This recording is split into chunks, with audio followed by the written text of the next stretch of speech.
Hi everybody, Bud Jeffries. I'm going to talk to you a little bit more about unconventional training. So, if you talk about this or follow us at all, we do some wild stuff, crazy stuff all the time. But I still do a lot of the basics on a regular schedule, regular enough to maintain and build pure abilities for each of those things. So let me tell you what I think the next biggest problem is in unconventional training.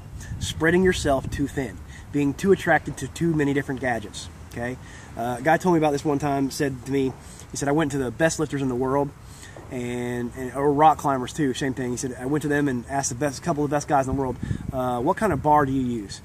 And like the best squatter in the world at that time, this is kind of before they were making a lot of specialty bars, he said, whatever bars at the gym.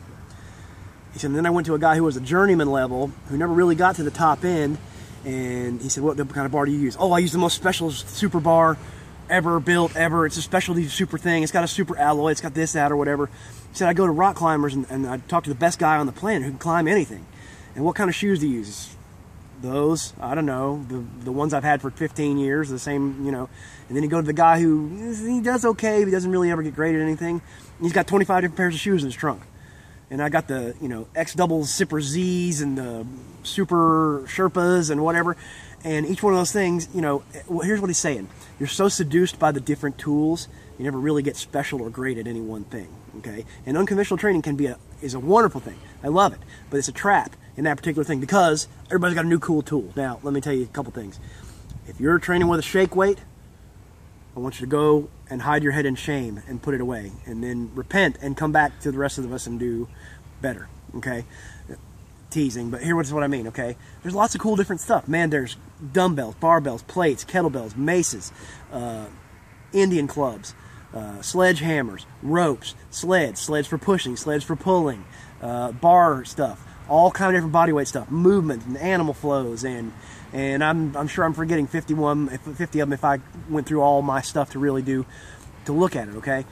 So that's awesome. But if you don't do one thing enough to get good at it, and you spread yourself so thin that you never recycle back to one tool more than once every month or so, you're never really going to get any real ability. Yeah, you'll build some decent, if you work hard, you'll build some decent halfway okay ability. But why are we trying to be halfway okay when just being a little smarter about not getting overhammered by 50 different things?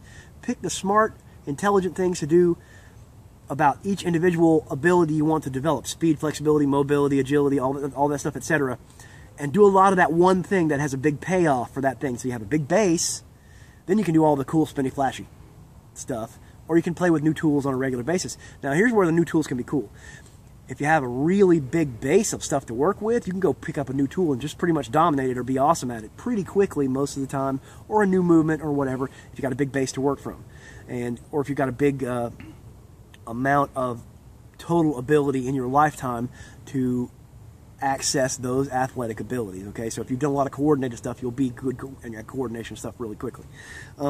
And they can help compensate for overuse syndromes, okay? So if you do only one movement 10,000 reps a day every day, tends to kind of beat up that one pattern, whereas if you do enough of that pattern to be awesome at it, but not a gazillion reps of it, and then you use other patterns that train similar abilities, you can subvert overuse injuries and you can play with lots of cool stuff. Okay, so more to talk about soon.